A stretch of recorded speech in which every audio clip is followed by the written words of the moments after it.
অন্তর কাঁপানো একটি প্রেমের গল্প। কাঁদবেন না প্লিজ। Love story.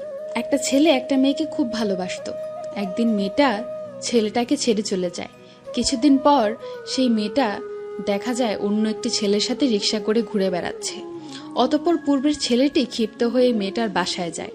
গিয়ে মেয়েটার গালে সজোরে থাপ্পড় মারে আর বলে, তুই এত খারাপ এটা আগে জানতাম না, জানলে তোর মতো নর্তকীর সাথে প্রেম করতাম না, তুই আসলেই একটা নষ্টা মেয়ে ইত্যাদি বলে মেয়েটাকে গালিগালাজ করে।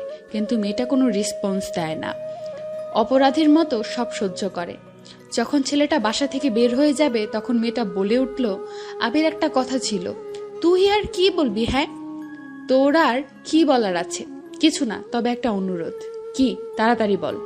তুমি অন্য কাউকে বিয়ে করে সুখী হও, আর পারলে আমাকে ভুলে যেও। আরে তোর মতো বাজারের মেয়েকে তো আমি তখনই ভুলে গেছি যখন দেখেছি রিক্সা করে অন্য ছেলের সাথে ঘুরে বেড়াচ্ছিস। কথাগুলো বলে ছেলেটা চলে গেল।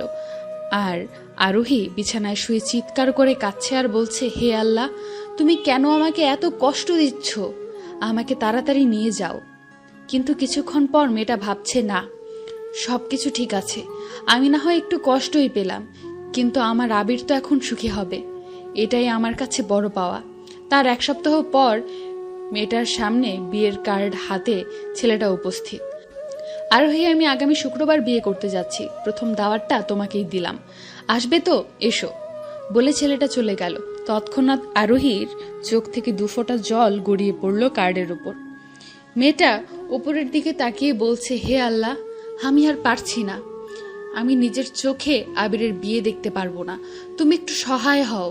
আজ শুক্রবার, জুম্মার নামাজের পর আবিরের বিয়ের কার্য সম্পূর্ণ হয়। কিন্তু আবির বারবার তাকিয়ে দেখছে আরোহী আসে কিনা। আসলে আজকেও একটু অপমান করে মনের জ্বালাটা মেটানো যাবে, কিন্তু না, আরোহী আসেনি। একটা দুঃসংবাদ এসেছে, আরোহী এই দুনিয়াতে নেই। একটু আগে সে মারা গেছে। কথাটা শোনার সাথে সাথে আবির দৌড়ে চলে গেল আরোহীর বাসায়। গিয়ে দেখে তার আরোহী ঘুমিয়ে আছে, চিরজীবনের মতো ঘুমিয়ে আছে। আবির কাঁদতে পারছে না, শুধু অবাক হয়ে আরোহীর মুখের দিকে তাকিয়ে আছে। আর স্মৃতির পটে ভেসে আসছে পূর্বের খুনসুটিগুলো। এমন সময় আবিরের ঘোর ভেঙে দিয়ে একটি ছেলে বলে উঠল, ভাইয়া। ছেলেটাকে চিনতে একটু ভুল হলো না আবিরের। এটাই সেই ছেলে যাকে আরোহীর সাথে রিকশায় দেখেছিল। ছেলেটা আবিরের কাঁধে হাত রেখে বলেছে, ভাইয়া, আপনাকে এই চিঠিটা দিতে বলেছিল আরোহী আপু, পারলে একটু পড়ে নিয়েন। তৎক্ষণাৎ চিঠিটা উল্টিয়ে পড়তে লাগলো আবির। জানি তুমি অবাক হবে, কারণ যে ছেলেটা তোমাকে চিঠি দিল সে আমার ছোট ভাই রাফি। ও আমার মামাতো ভাই। কি করব বলো, আমি তো জানতাম না যে আমার শরীরের মরণ ব্যাধি ক্যান্সার আছে। জানলে কখনো তোমার সাথে প্রেম করতাম না।